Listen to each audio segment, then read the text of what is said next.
नमस्कार दोस्तों, आज हम एक और चैप्टर तरंग और ध्वनि के बारे में पढ़ने जा रहे हैं, जिसका हम लास्ट में क्वेश्चन आंसर टेस्ट भी लगाएंगे। तरंग और ध्वनि। देखिए दोस्तों, पहले हम तरंग के बारे में जान लेते हैं। ये तरंग क्या होता है। देखिए, तरंग एक प्रकार का क्या है, विक्षोभ है। ठीक है दोस्तों, ये तरंग जो होता है ये एक प्रकार का विक्षोभ है। ठीक, तरंग जो होता है ये मुख्यतः दो प्रकार के होते हैं। ठीक, एक होता है यांत्रिक तरंग और दूसरा होता है विद्युत चुम्बकीय।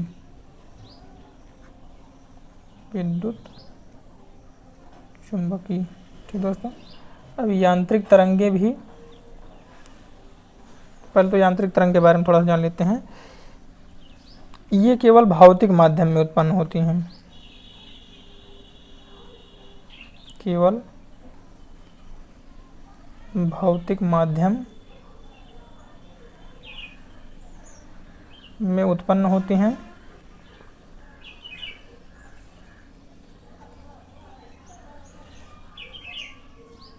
और ये जो है,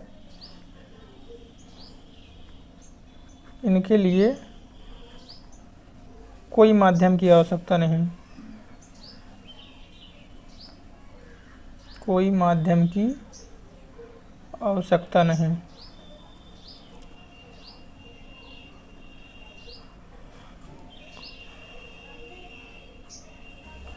ठीक,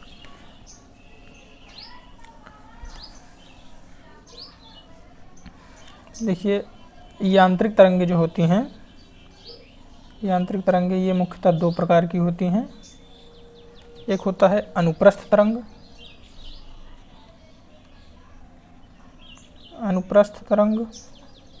और दूसरा होता है अनुदैर्ध्य। दोस्तों, अनुदैर्ध्य होता है। ठीक, ये जो होता है,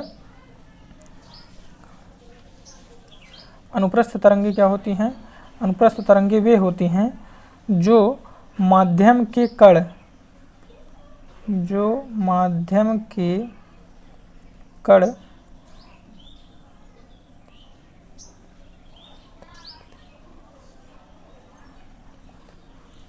तरंग की दिशा के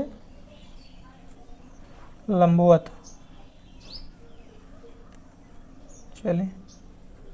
ठीक, यानी कि अनुप्रस्थ तरंगे वे होंगी जिसमें माध्यम के कण तरंग के दिशा के लंबवत चले। ठीक दोस्तों, अनुदैर्ध्य तरंगे क्या होंगी। अनुदैर्ध्य तरंगे वे तरंगे हैं जिसमें माध्यम के कण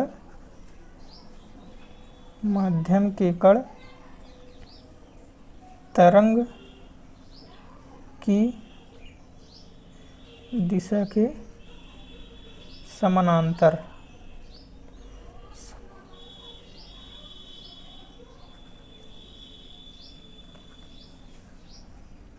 ठीक दोस्तों, तो आइए देखते हैं कि अनुप्रस्थ तरंग का एग्जाम्पल क्या है। अनुप्रस्थ तरंगें कौन कौन सी हैं, जैसे पानी की सतह पर उत्पन्न तरंग, पहला एग्जाम्पल हो गया। दूसरा एग्जाम्पल, रस्सी या डोरी में उत्पन्न तरंग। रस्सी या डोरी में उत्पन्न तरंग।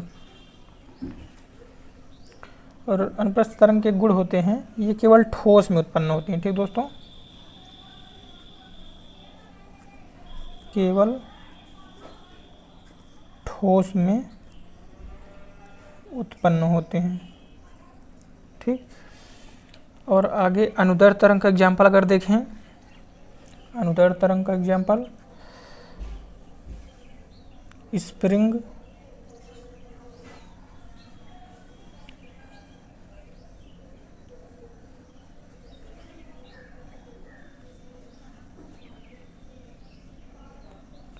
स्प्रिंग में उत्पन्न तरंग,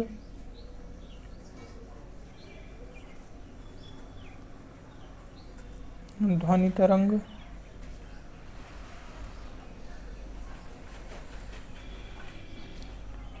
देखिए इसका जो होता है, इसका एक गुण है, ये सभी माध्यमों में चल सकती हैं। ये जो है ये सभी माध्यम में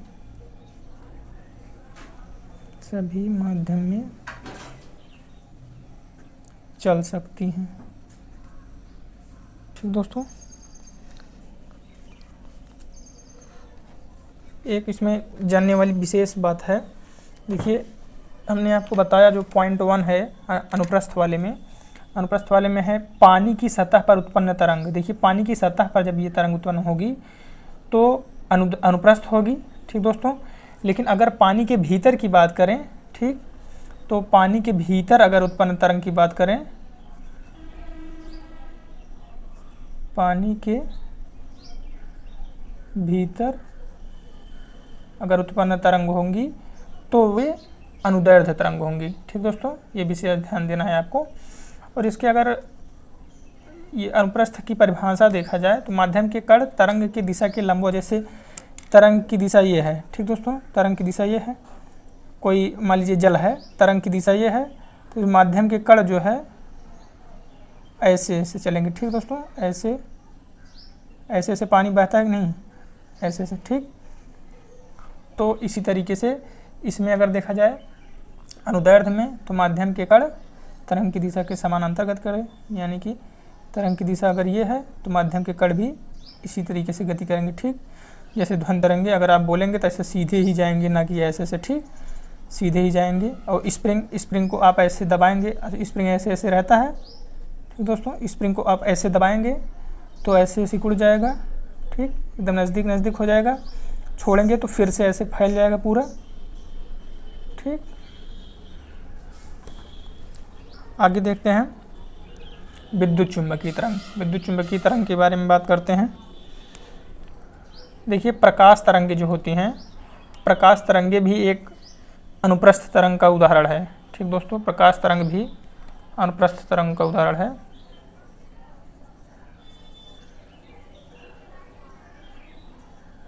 ठीक, प्रकाश तरंग भी अनुप्रस्थ का ही उदाहरण है और यह विद्युत चुम्बकीय का भी उदाहरण है। यानी कि प्रकाश तरंग जो होता है वह अनुप्रस्थ होते हुए भी विद्युत चुम्बकीय भी है।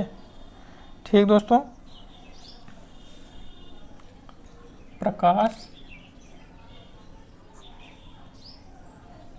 तरंग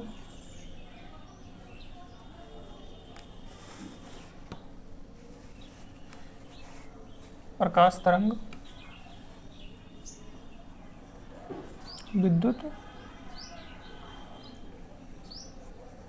चुम्बकीय तरंगे होती हैं और ये अनुप्रस्थ भी होती हैं। इसके अलावा विद्युत चुम्बकीय तरंग के और एग्जाम्पल, विद्युत तरंग की एग्जाम्पल की बात करें, इसमें कई सारे तरंगे हैं, जैसे एक्स रेज, ठीक, अवरक्त या इंफ्रारेड जिसको बोलते हैं, अवरक्त किरणें, अवरक्त तरंगे, और फिर उसके बाद सूक्ष्म तरंगे। ठीक दोस्तों, आगे इसके बारे में डिटेल से चर्चा करते हैं।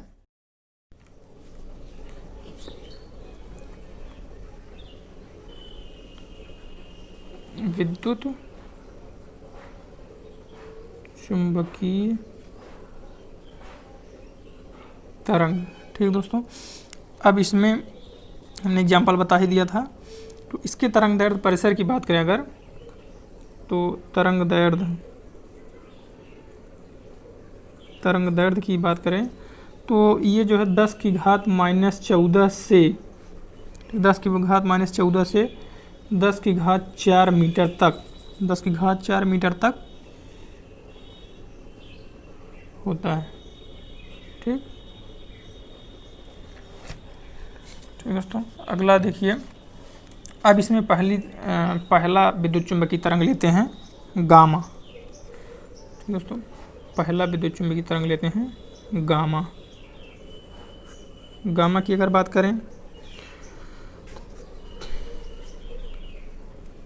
देखिए इसकी तरंग दैर्ध्य जो होती है, तरंग दैर्ध्य लघु होती है और ऊर्जा उच्च होती है। ठीक दोस्तों, तो लघु तरंग दैर्ध्य होती है। तो तरंग दैर्ध्य परिसर की अगर बात की जाए तो ये 10⁻⁻14 से 10⁻−10 मीटर तक होता है। ठीक दोस्तों, और इनका एक प्रॉपर्टी है कि ये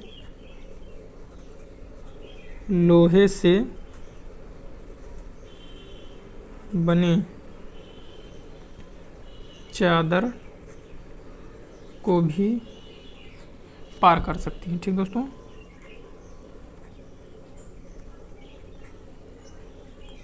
अगला है एक्स किरणें।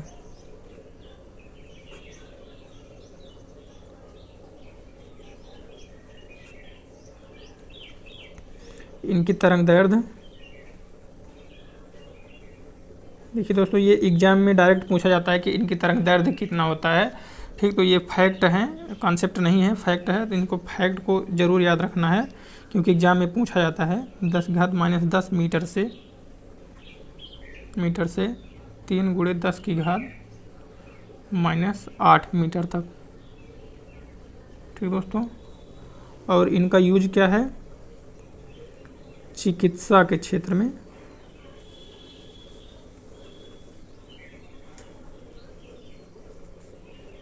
चिकित्सा के क्षेत्र में। ठीक दोस्तों, अगला पराबैंगनी किरणें।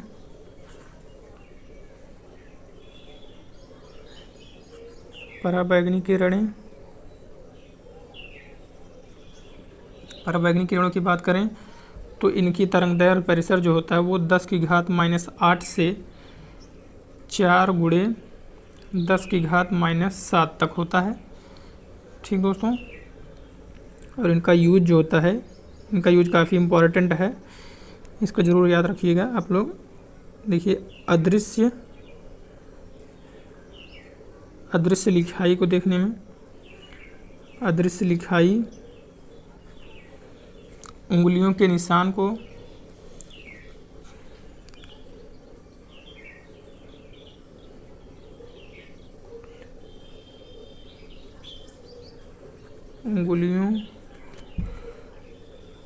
के निशान का पता लगाने में,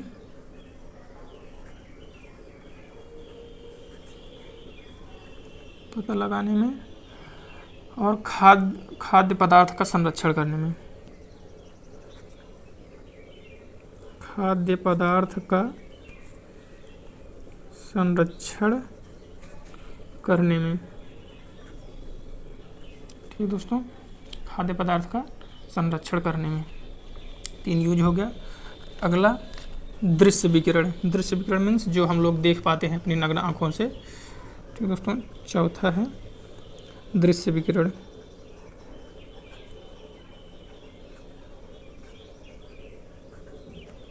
दृश्य विकिरण की बात करें तो इनका जो तरंग दैर्ध्य होता है 4 × 10⁻⁻7 से 7.8 × 10⁻⁻7 मीटर तक होता है, या फिर आप कह सकते हैं कि लगभग 3900 एंगस्ट्राम से 7800 एंगस्ट्राम। ठीक दोस्तों, 7800 एंगस्ट्राम तक। ठीक दोस्तों, तो इसमें जो है 7800 एंगस्ट्राम तक, इसमें दृश्य प्रकाश के समस्त गुण।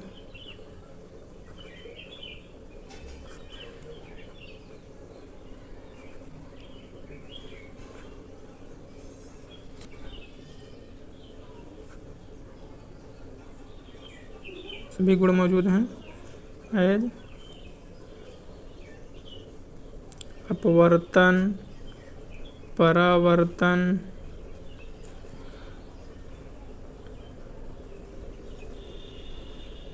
विक्षेपण एक्सेट्रा सभी गुण विद्यमान हैं। अगला विद्युत चुम्बकीय तरंग है अवरक्त तरंग।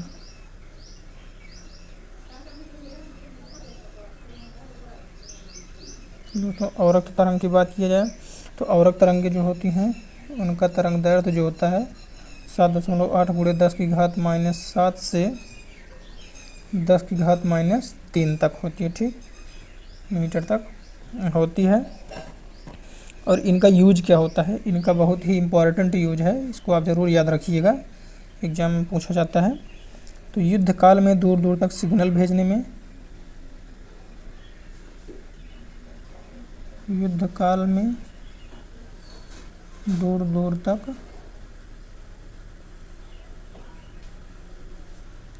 सिग्नल भेजने में, और उसके बाद रात्रि दृष्टि में, रात्रि दृष्टि में अब देखते होंगे दोस्तों, सेना लोग इसका यूज़ करते हैं ज़्यादा करके रात में निरीक्षण के लिए, निरीक्षण में। तो दोस्तों अगला विद्युत चुम्बकीय तरंग है सूक्ष्म तरंगें। ठीक है दोस्तों, सूक्ष्म तरंगें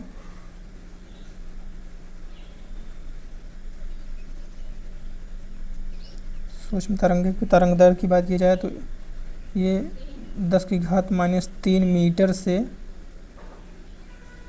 10⁻³ तक होती हैं। इनके यूज की बात की जाए अगर, इनका यूज जो है रडार में, उपग्रहों में, उपग्रह में और लंबी दूरी के बेतार में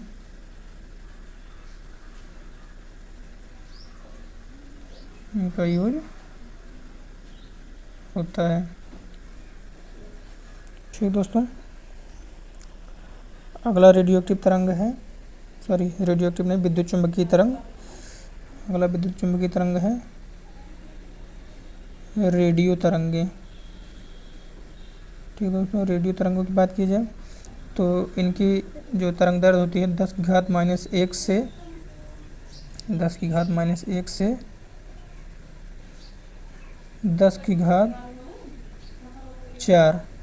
ठीक दोस्तों, 10⁻⁴ से 10⁻⁴ मीटर होता है। और इनका यूज जो होता है रेडियो एवं टीवी प्रसारण में होता है।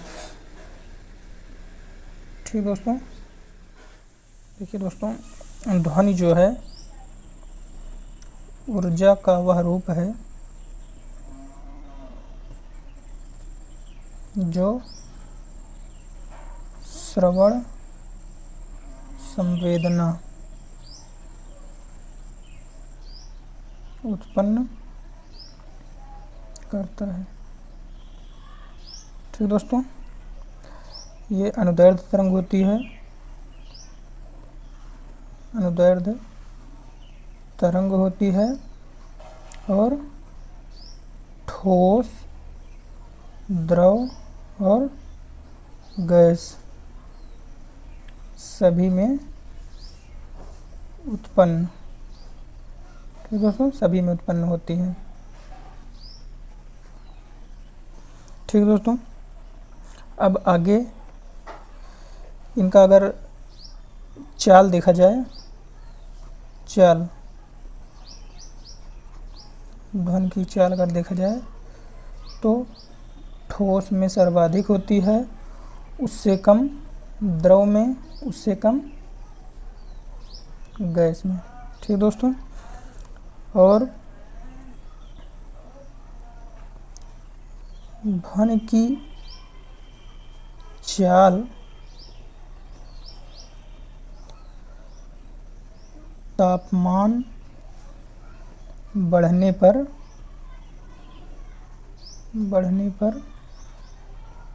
बढ़ती है। ठीक दोस्तों, और ध्वनि की चाल आर्द्रता बढ़ने पर भी बढ़ती है।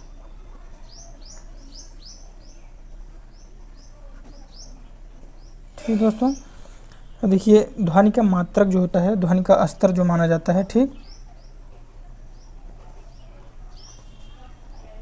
ध्वनि स्तर मात्रक जो होता है वो डेसिबल में मापा जाता है। ठीक दोस्तों, डेसिबल में मापा जाता है।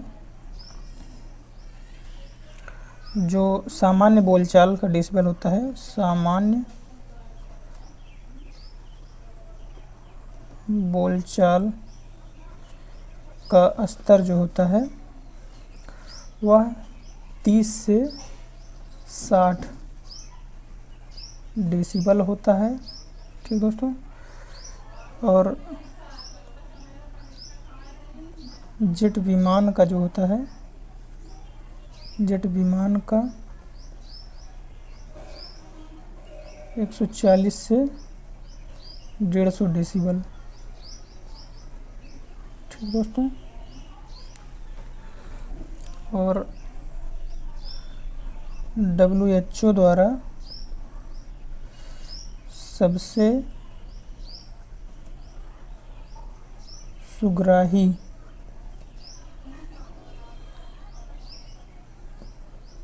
ध्वनि स्तर की बात की जाए अगर, तो वो है 45 डेसिबल।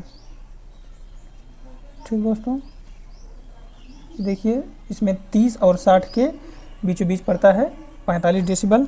ठीक दोस्तों, अब अगर बात की जाए कि ध्वनि की तरंगें कितनी प्रकार की होती हैं, तो वो मुख्यतः 3 प्रकार की होती हैं। ठीक दोस्तों, 3 प्रकार। पहला है अवश्रव्य तरंगें, अवश्रव्य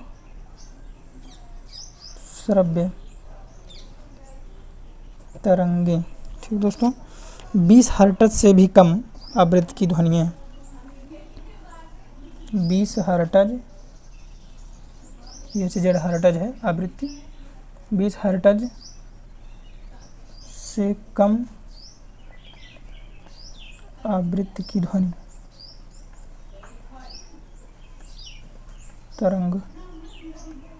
ठीक दोस्तों, 20 हर्ट्ज से भी कम आवृत्ति की ध्वनि तरंग जो होती हैं वो अवश्रव्य तरंगें कहलाती हैं।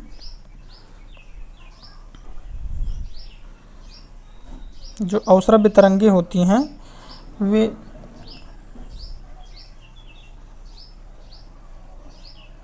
व्हेल, हाथी और गैंडा, एग्जाम्पल है, व्हेल, हाथी और गैंडा उत्पन्न करते हैं।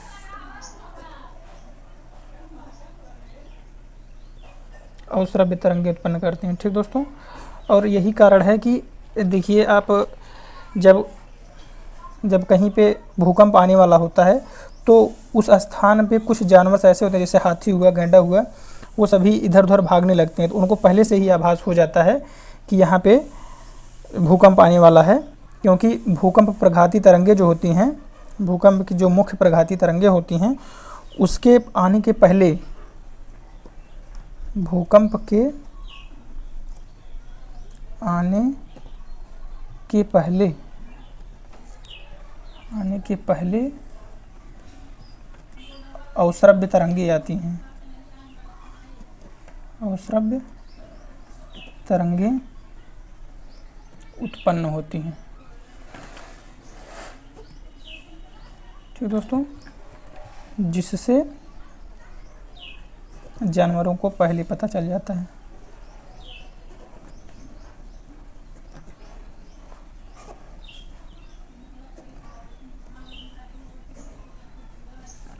ठीक दोस्तों, आगे अगर बात की जाए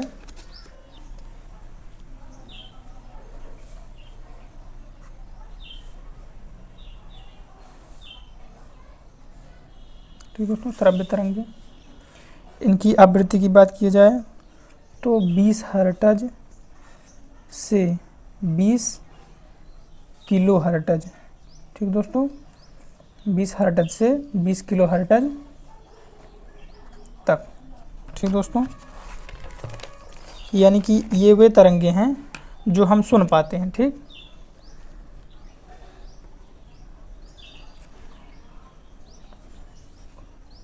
मनुष्य को सुनाई देने वाली। ठीक दोस्तों, सुनाई देने वाली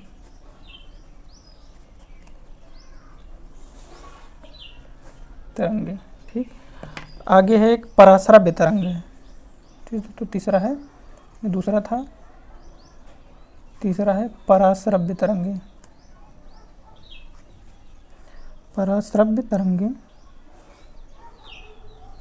इनका जो होता है आवृत्ति जो होती है 20 किलो हर्ट्ज से अधिक, 20 किलो हर्ट्ज से अधिक आवृत्ति। ठीक दोस्तों,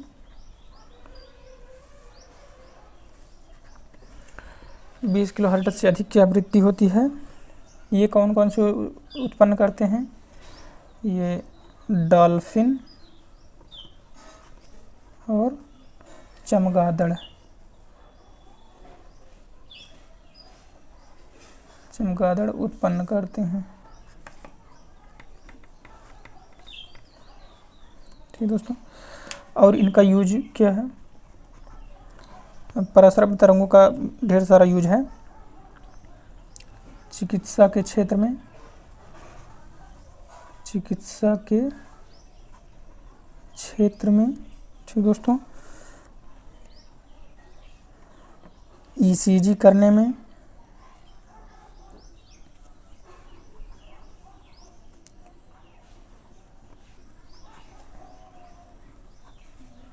ईसीजी करने में, और किडनी की पथरी, किडनी की पथरी तोड़कर पेशाब नली से बाहर।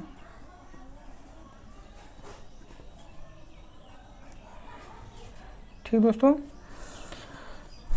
अब इसमें एक इसी पराश्रव्य तरंग के आधार पर एक कार्य करता है सोनार। सोनार, ठीक दोस्तों, इसका फुल फॉर्म कभी कभी डायरेक्ट पूछ लिया जाता है। Sound navigation and ragging. ठीक दोस्तों, इस विधि से, यह एक ऐसी विधि है जिससे जल में स्थित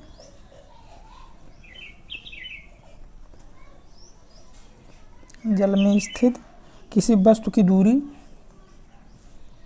किसी वस्तु की दूरी नापने में। ठीक दोस्तों, या फिर डूबी वस्तु का पता लगाने में।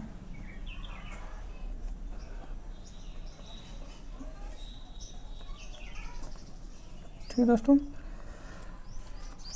आगे इसी ध्वनि पर आधारित है एक प्रतिध्वनि।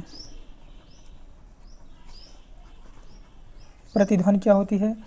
प्रतिध्वनि दोस्तों, जैसे प्रकाश में था एक अपवर्तन था, एक परावर्तन। तो जैसे परावर्तन प्रकाश में होता था, वैसे ध्वनि में प्रतिध्वनि होती है। तो परावर्तक वस्तु से नज़दीक जोर से चिल्लाने पर पुनः जो सुनाई देती है ध्वनि, उसे, जैसे अगर कोई, ये मान लीजिए पहाड़ है। ठीक दोस्तों, यहाँ पे कोई आदमी है। ठीक, यहाँ पे कोई आदमी है, यहाँ से ऐसे चिल्लाया फिर से रिटर्न उसको वही आवाज़ सुनाई दे तो इसी को प्रतिध्वनि कहते हैं। ठीक,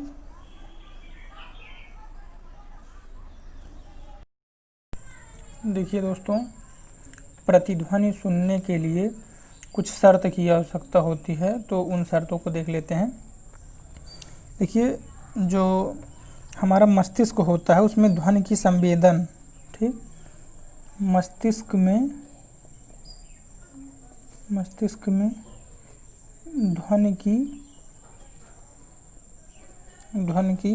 संवेदना, मस्तिष्क में ध्वनि की संवेदना लगभग 0.1 सेकेंड होता है। ठीक दोस्तों, 0.1 सेकेंड होता है। तो यहाँ से वायु में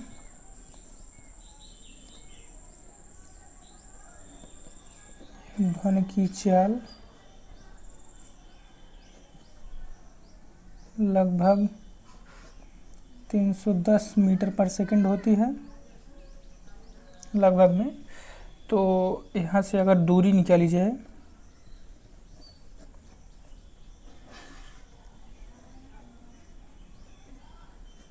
प्रतिध्वनि के लिए दूरी कितनी होगी, 310, ये दूरी ये चाल हो गया, चाल गुणे समय, यानी कि 31 मीटर दूरी हो जाएगी। देखिए, एक तरफ की दूरी यानी कि दोनों तरफ मिलाकर 31 मीटर हुआ है, यानी कि एक तरफ की दूरी 31/2, ठीक दोस्तों, 31/2 यानी कि 16.5 मीटर। लगभग में इसको लगभग 17 मीटर, या फिर ऑप्शन के अकॉर्डिंग आप ऑप्शन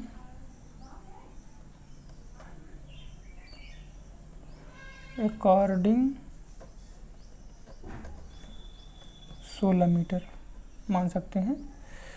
ठीक दोस्तों, तो आगे हम लोग क्वेश्चन आंसर टेस्ट लगाते हैं। तो चलिए देखते हैं क्वेश्चन आंसर टेस्ट। ये है आपका पहला क्वेश्चन, निम्न में से कौन सी यांत्रिक तरंग है। तो यांत्रिक तरंग की बात कर रहा है। देखिए कौन सा ऑप्शन हो जाएगा, यांत्रिक तरंग, ध्वनि तरंग जो होती हैं ये होती हैं यांत्रिक तरंग। ठीक दोस्तों, अगला क्वेश्चन, बेतार के तार का संपर्क पृथ्वी के धरातल को परावर्तित किया जाता है। ठीक दोस्तों, तो ये कहाँ से परावर्तित किया जाता है, ये किया जाता है आयनोस्फीयर से। ठीक दोस्तों, आयनोस्फीयर या फिर हिंदी में इसको आयन मंडल बोलते हैं। ठीक दोस्तों, अगला क्वेश्चन, कौन सी तरंगें शून्य में संचरण नहीं कर सकती। ठीक दोस्तों, देखिए जो प्रकाश तरंगें और ये ध्वनि तरंगें जो होती हैं वो बिना माध्यम के संचरण नहीं कर सकती हैं, यानी कि इसके लिए कोई न कोई माध्यम की आवश्यकता होती है, अतः यह शून्य में निर्वात होता है, तो शून्य में संचरण नहीं कर सकती, अर्थात निर्वात में संचरण नहीं कर सकती, तो ध्वनि तरंगी। तो दोस्तों अगला क्वेश्चन है, एक राडार जो शत्रु के वायुयान की उपस्थिति का पता लगाता है प्रयोग करता है। ठीक दोस्तों, तो वो किससे करता है, रेडियो तरंगों से। ठीक दोस्तों, अगला क्वेश्चन, निम्नलिखित में से किस एक प्रकार की तरंगों का प्रयोग रात्रि दृष्टि उपकरणों में किया जाता है। तो कौन सा किया जाता है दोस्तों, अवरक्त तरंग। ठीक दोस्तों, अगला क्वेश्चन, दूर संचार के लिए प्रयुक्त तरंगे हैं। दूर संचार के लिए कौन सी तरंगे प्रयुक्त होती हैं, माइक्रोवेव्स। ठीक दोस्तों, अगला क्वेश्चन, सीटी स्कैन करने में प्रयोग में लाई जाती है। देखिए सीटी स्कैन करने में प्रयोग में लाई जाती है कौन सी, एक्स किरणें। ये एक विशेष प्रकार की एक्सरे मशीन होती है। ठीक दोस्तों, तो अगला क्वेश्चन, ध्वनि तरंगों का सबसे तीव्र प्रगमन होता है? ध्वनि तरंगे सबसे तेज किस में चलती हैं? ठोस में। तो इसका ऑप्शन ए, ठोस में। ठीक है दोस्तों, अगला क्वेश्चन, नीचे दिए गए विकल्पों में से किसमें ध्वनि आर पार नहीं जा सकती हैं? तो दोस्तों देखिए, निर्वात में ध्वनि नहीं चलती है, यानी कि निर्वात में ध्वनि आर पार नहीं जा सकती हैं। अगला क्वेश्चन, स्पष्ट रूप से प्रतिध्वनि सुनने के लिए परावर्तित सतह और सुनने वाले के मध्य कम से कम दूरी जो होनी चाहिए वह है? देखिए दोस्तों, हमने आपको लास्ट में बताया था जब पढ़ा रहे थे, तो उसमें देखिए सॉल्व किए थे तो 16.5 मीटर आया था। तो उसको लगभग आप 16.5 या फिर ऑप्शन के अकॉर्डिंग 16 या 17 भी मान सकते हैं। ठीक, जिस तरह ऑप्शन में दिया रहेगा। तो 16.5 मीटर। ठीक दोस्तों, अगला, मनुष्य की श्रव्यता की सीमा क्या है? मनुष्य की श्रव्यता की सीमा 20 हर्ट्ज से 20,000 हर्ट्ज। ठीक दोस्तों, चाहे 20 किलो हर्ट्ज इसको कह सकते हैं। ठीक, तो इसका ऑप्शन ए हो जाएगा। ठीक है दोस्तों, अगला क्वेश्चन, चमगादड़ अंधेरी रातों में उड़ सकते हैं और अपना शिकार भी कर सकते हैं। इसका कारण क्या होता है? वे पराध्वनि तरंगे निकालते हैं और उन्हीं के द्वारा निर्देशित होते हैं। ठीक दोस्तों, वे जो है पराध्वनि या पराश्रव्य तरंगे निकालते हैं। ठीक दोस्तों, अगला क्वेश्चन, पराध्वनि जेट की उड़ान के कारण क्या होता है? पराध्वनि जो जेट की उड़ान होता है उसके द्वारा ओजोन लेयर में बाधा आती है। ठीक दोस्तों, ओजोन लेयर में बाधा आती है। देखिए, हवा में प्रदूषण नहीं होता है क्योंकि यह जो है हमारे वातावरण के ऊपर, क्षोभमंडल के ऊपर उड़ता है। ठीक, तो ये ओजोन लेयर को छेद करके जाता है आगे। ठीक, इसलिए ओजोन लेयर में बाधा उत्पन्न करता है।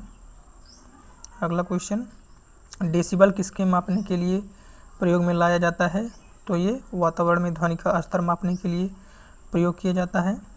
अगला क्वेश्चन, जब दो लोग आपस में बात करते हैं तब कितने डेसिबल उत्पन्न होती है? तो देखिए, 30 से 60 हमने आपको बताया था, तो यहाँ पे लगभग 30 डेसिबल दिया है साधारण बातचीत। विश्व स्वास्थ्य संगठन के अनुसार एक नगर के लिए सुरक्षित ध्वनि प्रदूषण स्तर है, सुरक्षित बोला है, सुरक्षित यानी कि सुरक्षित के लिए 45 डेसिबल। ठीक दोस्तों, अगला क्वेश्चन, किस स्तर से अधिक की ध्वनि हानिकारक ध्वनि प्रदूषक कहलाती है? तो हानिकारक ध्वनि प्रदूषक यानी कि 80 डेसिबल से ऊपर की ध्वनि। ठीक दोस्तों, अगला क्वेश्चन, ये देखिए, इस क्वेश्चन में 80 डेसिबल के अलावा भी ऑप्शन के अकॉर्डिंग किसी अलग क्वेश्चन में कुछ वेरिएबल हो सकते हैं। 80 के बजाय 85 हो सकते हैं। ठीक, तो इसमें 80 है तो 80 ही माना जाएगा। अगला क्वेश्चन, निम्नलिखित में से किसकी तरंग लंबाई सबसे अधिक होती है? ठीक दोस्तों, तरंग दैर्घ्य किसकी सबसे अधिक होती है? तो देखिए, एक्स किरण, इंफ्रारेड, एक्स किरण, दृष्टिगोचर प्रकाश और रेडियो तरंगे। तो सबसे अधिक तरंग लंबाई किसकी होती है? रेडियो तरंगों की। ठीक दोस्तों, अगला क्वेश्चन देखते हैं दोस्तों, सामान्य टीवी रिमोट कंट्रोल में उपयोग में लाई जाने वाली तरंगे होती हैं। तो कौन सी तरंग होती हैं? ये अवरक्त किरणें होती हैं। ठीक दोस्तों, रिमोट में अवरक्त किरणों का यूज किया जाता है। अगला क्वेश्चन, दूरदर्शन प्रसारण में चित्र संदेशों का संचरण होता है। ये होता है दोस्तों आयाम मॉडुलन द्वारा। ठीक दोस्तों, जब दृश्य की बात की जाए यानी कि चित्र की बात की जाए, चित्र संदेशों का, तो आयाम मॉडुलन। ठीक दोस्तों, अगला क्वेश्चन, टेलीविज़न प्रसारणों में श्रव्य संकेतों को प्रेषित करने के लिए, श्रव्य संकेतों को प्रेषित यानी कि जब ध्वनि की बात की जाए तो यह आवृत्ति मॉडुलन। ठीक, यानी कि आवृत्ति आरोपण। ठीक दोस्तों, इसी के साथ ये वीडियो समाप्त होता है। नमस्कार।